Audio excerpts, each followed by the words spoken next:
Good morning, ladies and gentlemen, and welcome to Berkeley's results presentation for the year ended 30th April 2021. I am Rob Perrins, Chief Executive of the Berkeley Group.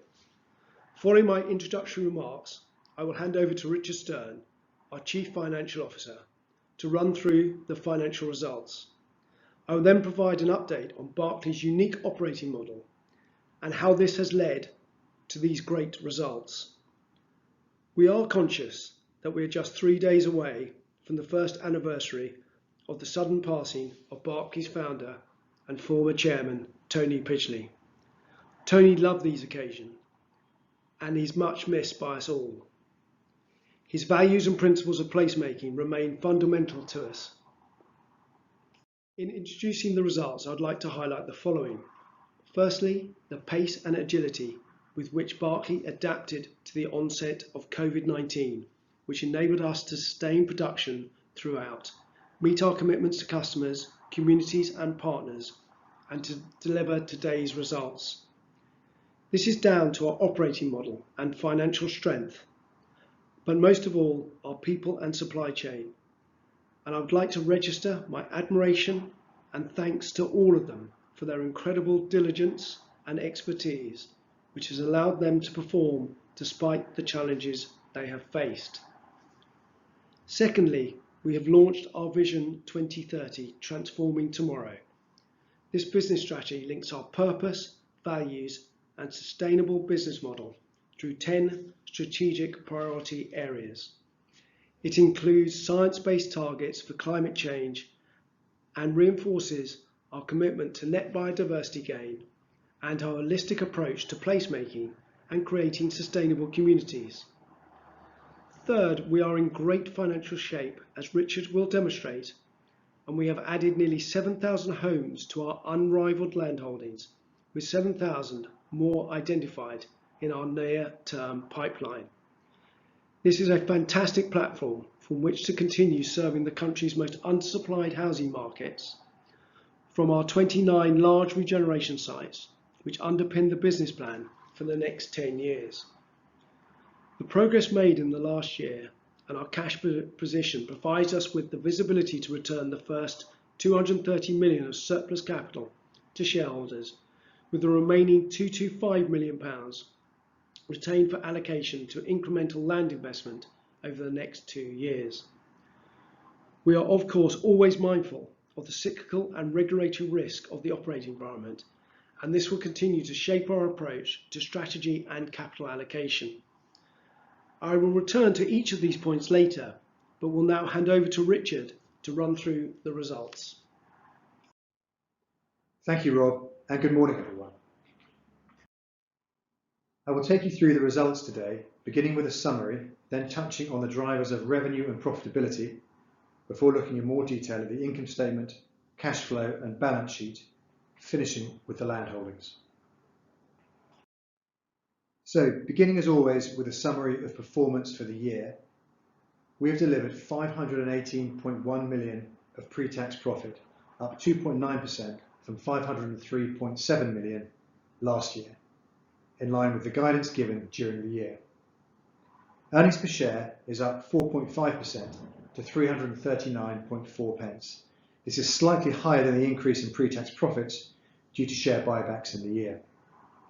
The operating margin is 22.8%, which compares to 24.5% in the prior year. Pre-tax return on equity was 16.5%, similar to last year and remaining ahead of the 15% long-term baseline.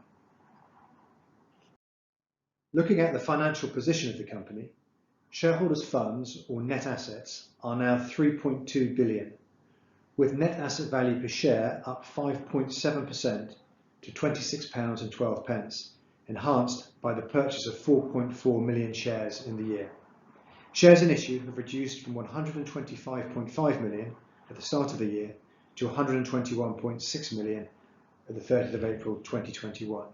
This is due to the net effect of those 4.4 million shares acquired and 0.5 million shares issued to meet share-based payments. Net cash is 1.1 billion, similar to the start of the year, and I will look at the cash flow in more detail later in the presentation. In terms of future visibility, we have cash due on forward sales covering the next 3 years of 1.7 billion, in line with our guidance. Around 55% of this relates to 2021-22, 35% to 2022-23, and the balance thereafter. The estimated future gross margin in our land holdings has increased to 6.9 billion, and I will look at this in more detail later. This slide highlights the key components of revenue and profitability. We sold 2,825 homes at an average selling price of £770,000 in the year. This compares to 2,723 homes at an average selling price of £677,000 in the prior year. As always, the ASP reflects the mix of properties delivered in the year. As I anticipated at the start of the year, we delivered a relatively higher proportion of London than out of London homes this year, as we focused production post first lockdown on our forward sales, and we've also had a strong end to the year. Looking forward, we anticipate volumes in FY22 to be around a third higher than FY21. ASP will be lower due to the increasing proportion of our long-term regeneration sites now in production. And overall, revenue is expected to remain broadly consistent with FY21 as a result of these two movements. So for the next 3-year period, I continue to anticipate group volumes will be around 10,500 homes in total for those 3 years, with an ASP of around £570,000. The precise timing of delivery between periods is an important variable, as we will always prioritise quality over annual profit targets. In addition to the group delivery, joint ventures delivered 429 homes in the year at an average selling price of £680,000. This compares to 435 sales at an average price of £723,000 in the prior year. The ASP reduction is driven by a mix of properties delivered, with a slightly increased proportion of out of London homes delivered in St Edward this year. The profit contribution from JVs has fallen by around a third, in line with our guidance. From here, we expect contributions to at least double in the next year, and then increase again approximately twofold in the following year. Taken together with the guidance on volumes and average selling price for the group, this means that the net profit for the next 2 years will be similar to 2020-21, before increasing thereafter. This remains aligned with our long-term guidance to achieve a pre-tax return on equity of at least 15% per annum. The long-term trajectory will continue to see average selling price reduce towards the land bank level, and volumes looking to double current levels by FY25 for both the group and JVs collectively. I say doubled here. This equates to the guidance in the statement of increasing by 50% from the pre-pandemic levels in 2018-19. Turning now to the income statement. Revenue was increased by 14.7% to 2.2 billion, reflecting a small increase in volumes, but at a higher average selling price due to the mix of completions, as just explained. Gross profit is similar to last year, with the gross margin reduced from 33% to 29%, reflecting the mix of properties sold, the operating environment of the last 12 months, and our investment in the future to meet our Vision 2030 commitments. Operating margin has fallen from 24.5% to 22.8%, the reduction offset by reduced operating costs. We have for some time talked about the normalisation of returns, which we have now achieved with a 29% gross margin, closer to the long-term norm of 27 to 29%, which supports an operating margin of over 20%. We anticipate these margins continuing for the foreseeable future. The profit contribution from the joint ventures reduced by about a third in the year, as anticipated given the aforementioned changes to mix. Reductions in interest rates and cash deposits over the course of the year has meant that our finance costs are no longer offset by interest income, increasing net finance costs for the year by 7 million. The effective tax rate for the year is 18.4%, just below the statutory rate of 19%.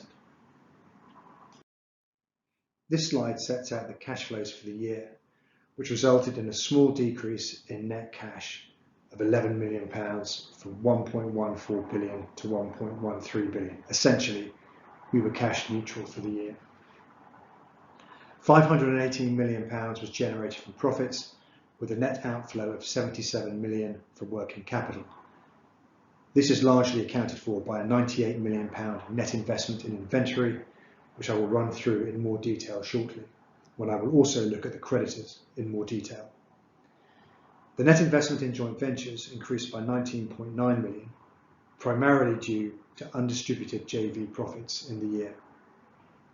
During the year, we paid 90.1 million of tax, acquired 188.6 million of shares through share buybacks, and paid dividends of 145.5 million pounds.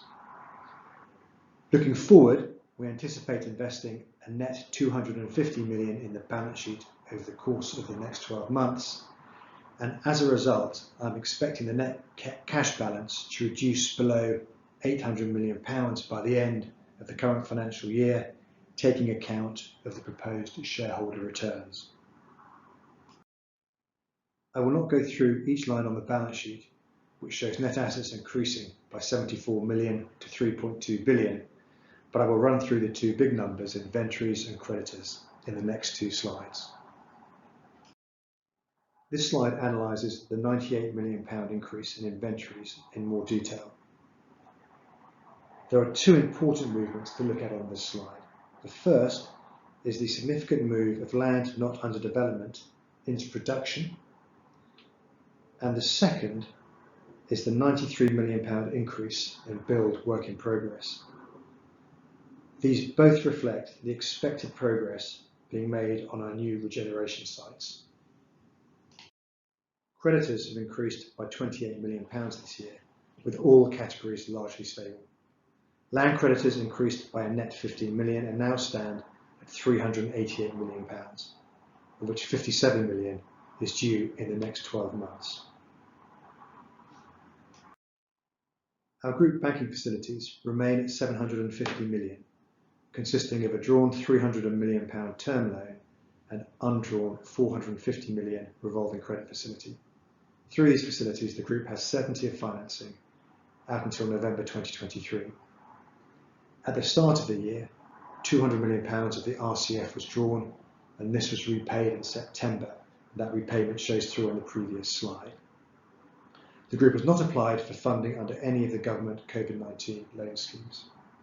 At the year end, Berkeley was ungeared on a net basis with net cash of 1.1 billion and total available liquidity of 1.9 billion, taking into account all of its bank facilities. In addition, the group's William joint venture has facilities of 360 million, of which 160 million was drawn at the year end. This facility matures in March 2024 with an option to extend by a further year.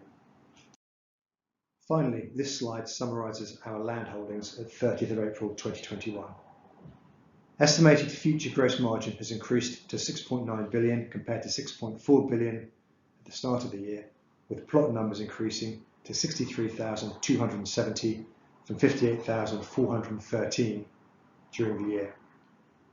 Before accounting for homes taken to sales in the year, we've added just over 8,000 plots through adding 10 new sites and planning activity. 4 of the new sites are in St William.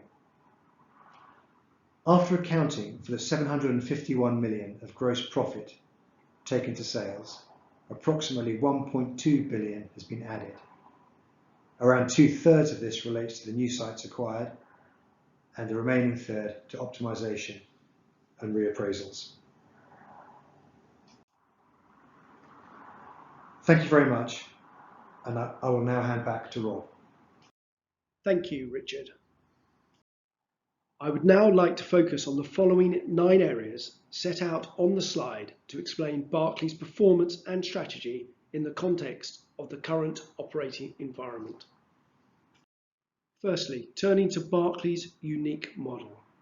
It is a land-led, value-added approach.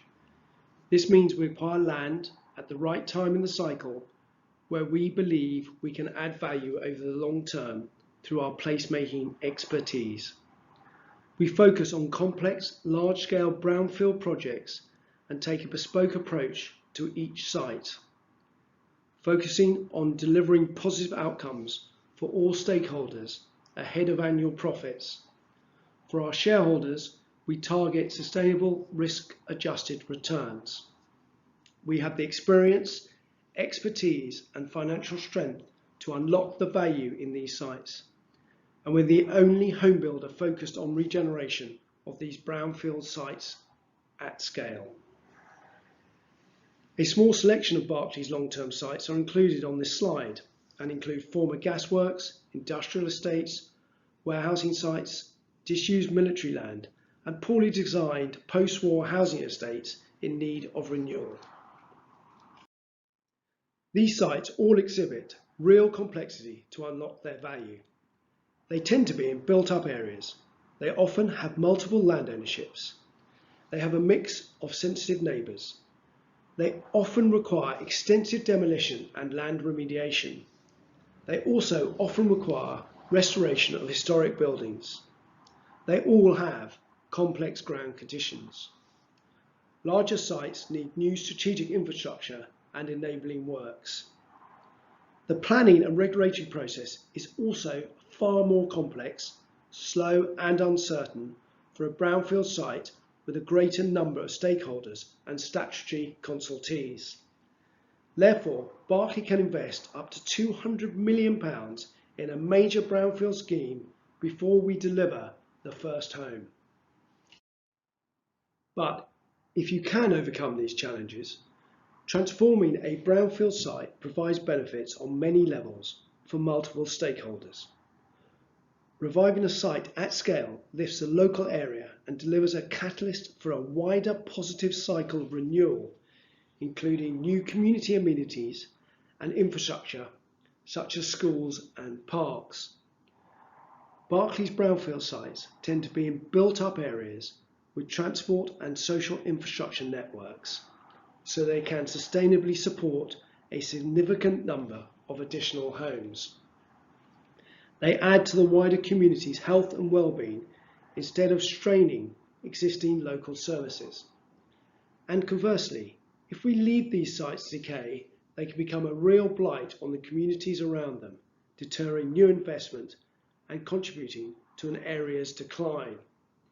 In conclusion, bringing wasted brownfield sites back into community use is inherently sustainable and eases the pressure on the limited supply of land. This slide shows Kidbrooke Village, where we've spent the last 10 years transforming a poorly designed and intimidating concrete landscape into a fantastic place to live. The scheme won the Sir David Attenborough Award for Enhancing Biodiversity and the overall President's Award at the recent Landscape Institute Awards.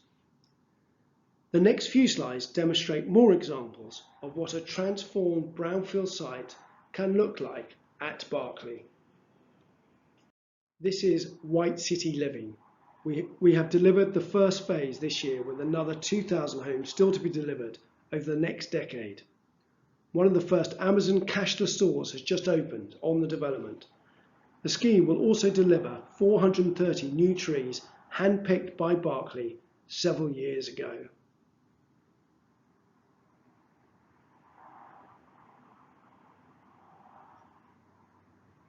At Southall's Green Quarter, the first private homes went on sale this year, following on from the completion of the first phase, which provided 100% affordable housing for Ealing residents.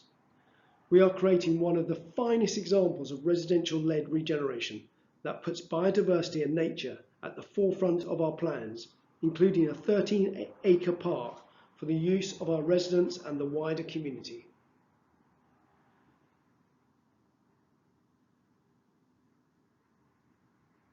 And finally, this is Grand Union in Brent, where we are creating a vibrant new canal-side neighbourhood that will include well over 3,000 new homes. The first phase delivers much needed affordable homes acquired by Brent Council and a new community facility to be operated by the local community.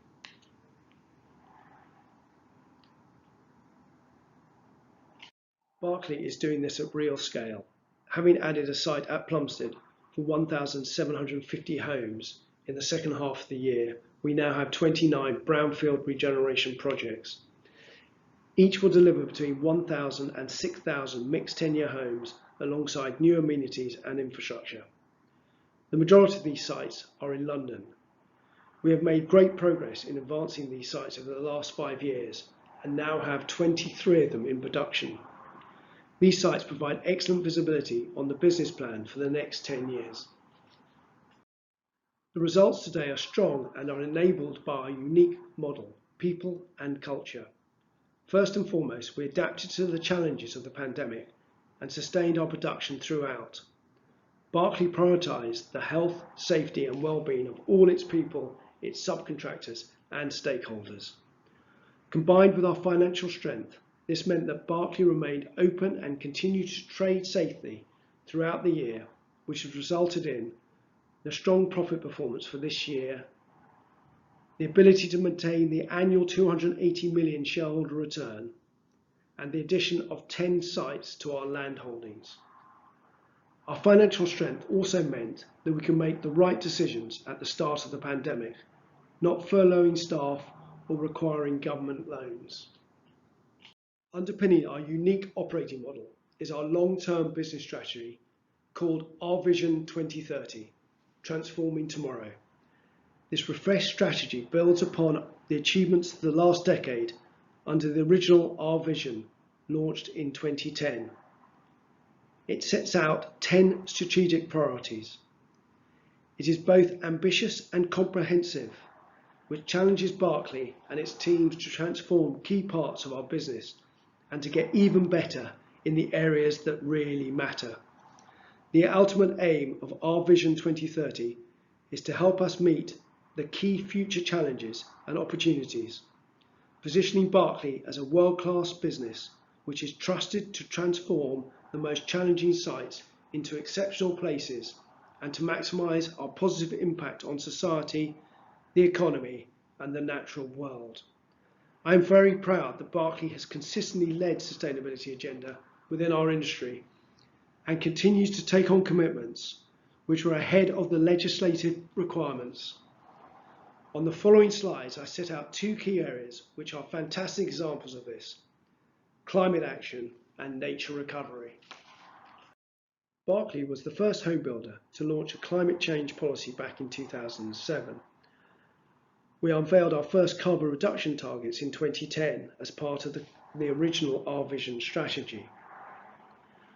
We have already successfully reduced the carbon impacts of our direct operations by 73% between 2016 and 2019. This year we have set ambitious science-based targets for reducing the full scope of greenhouse gas emissions connected to our business.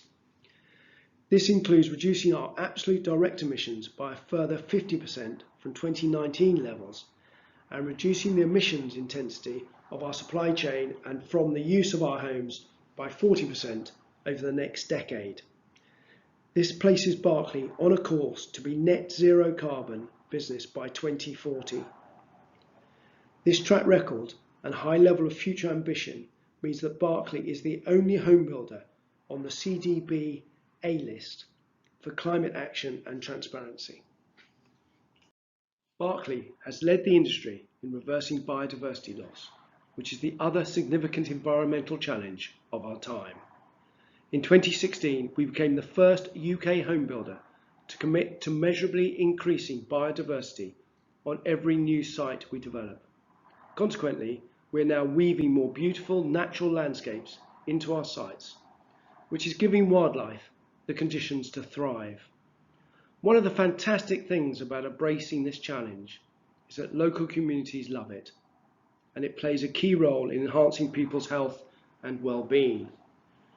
We've now applied our approach to more than 40 sites, which together will deliver over 480 acres of new or improved habitats, an area roughly the size of Hyde Park.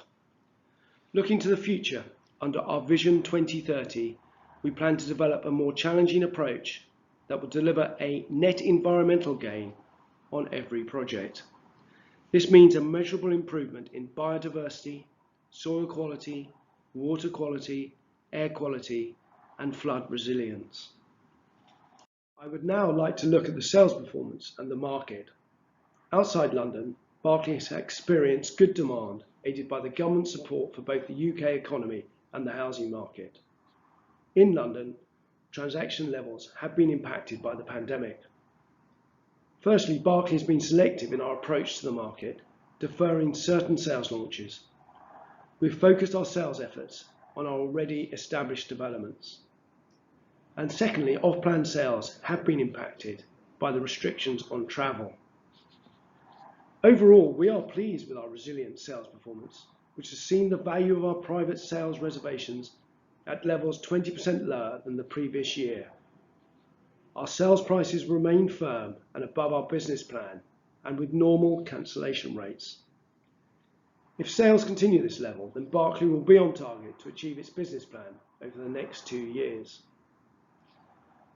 Our cash due on forward sales is at £1.7 billion, compared to £1.86 billion a year ago, and this also provides a strong underpin to our business plan over the next 2 years. The proportion of homes sold remains broadly 50-50 between owner-occupiers and investors, with overseas customers accounting for the majority of investors. We do recognise the impact of the pandemic and important debate around the future of cities. However, we believe London will continue to flourish and people will continue to want to work and live in London because of all the lifestyle benefits which only London can truly offer. Fundamentally, London is an undersupplied city and remains a fantastic and vibrant city. The debate around offices and working from home will continue to evolve. In recent weeks, it has been fantastic to see London's vibrancy starting to return. We are also delighted that inquiry levels in London are now ahead of pre-pandemic levels, signaling a return of confidence in London as lockdown gradually eases. This slide really does demonstrate that Berkeley's markets are undersupplied. According to the latest government assessment, London's housing need is 94,000 homes per year, compared to an average delivery of 37,000 per year over the last 3 years. In the short term, the undersupply in London is set to worsen, with new starts at around 15,000 homes per year. In terms of demand, this is underpinned by strong mortgage availability and low interest rates. Affordability levels remain within historical parameters for those with the requisite deposit. Now, looking at land and planning.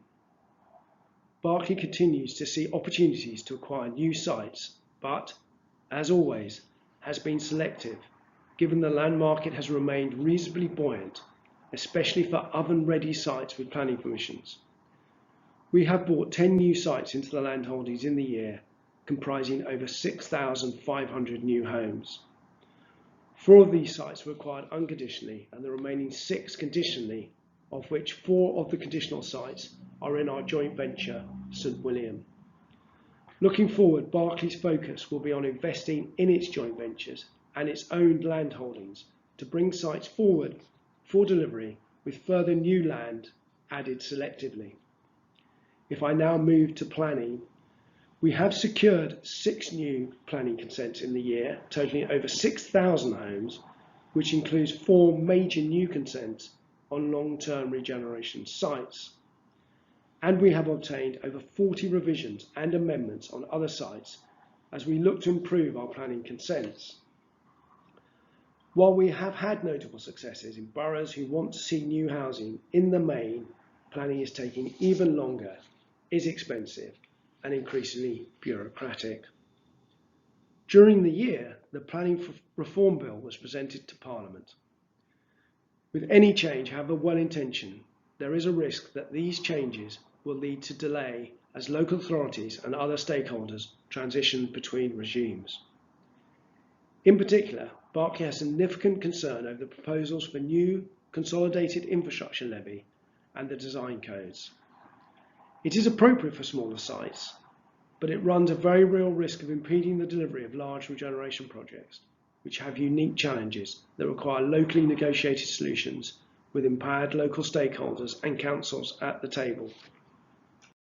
Berkeley is in the investment phase as we bring forward our portfolio of regeneration sites to increase delivery by 50% from 2018-19 to 25-26. We've made good progress in the year, moving 6 sites into production, including 5 regeneration sites, which together comprise around 10,000 future homes. In respect to the current build costs, 2020 was a year of stable build costs, but these have increased to around 4% per annum since the start of 2021.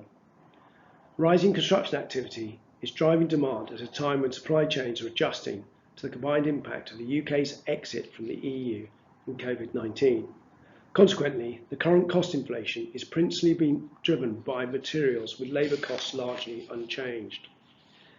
There's been a general tightening of material availability, with lead times increasing for certain products. Berkeley is working with our supply chain partners to manage the supply constraints and maintain our production levels, which so far have not been impacted.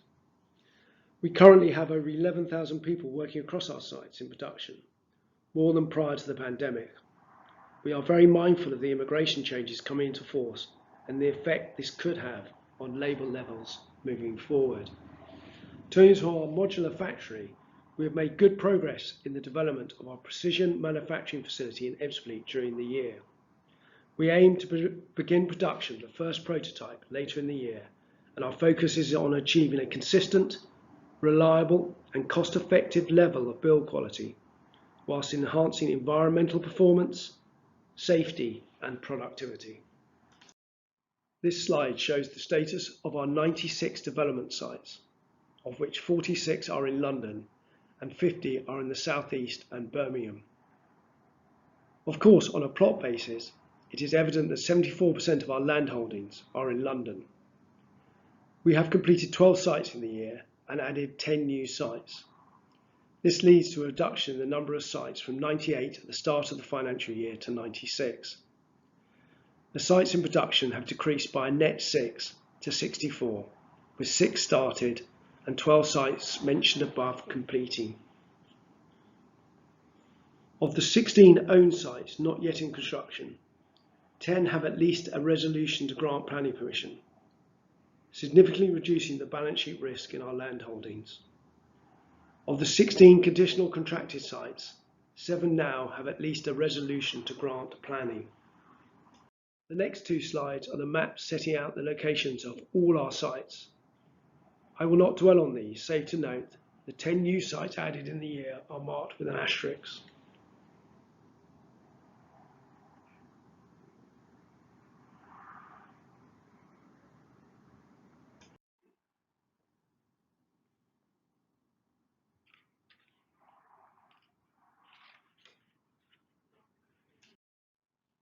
Turning briefly to our joint ventures. St Edward is our joint venture with M&G, and it currently comprises 5,139 homes in our land holdings across 6 developments. No new sites were added in the year. 5 developments are in production, and shortly before the year end, St Edward secured a resolution to grant on a site in Brentford for around 1,900 homes. St William is our joint venture with National Grid, comprising some 13,000 homes across 19 developments. St William added 4 sites to its land holdings during the year, and Poplar Riverside was moved into production during the year, which means St William now has 4 of the group's regeneration schemes, all of which are now in production. These comprise Prince of Wales Drive in Battersea, Clarendon in Hornsey, Kings Rose Park in Fulham, and Poplar Riverside. Consistent with previous guidance, we anticipate St William to be materially and earnings enhancing by 23-24. With the new land added in the year and the sites in its near-term pipeline, Berkeley has acquired or identified the land that will meet the 2025 target of having £7.5 billion of future gross margin in its land holdings. From this point, we will continue to acquire new land selectively.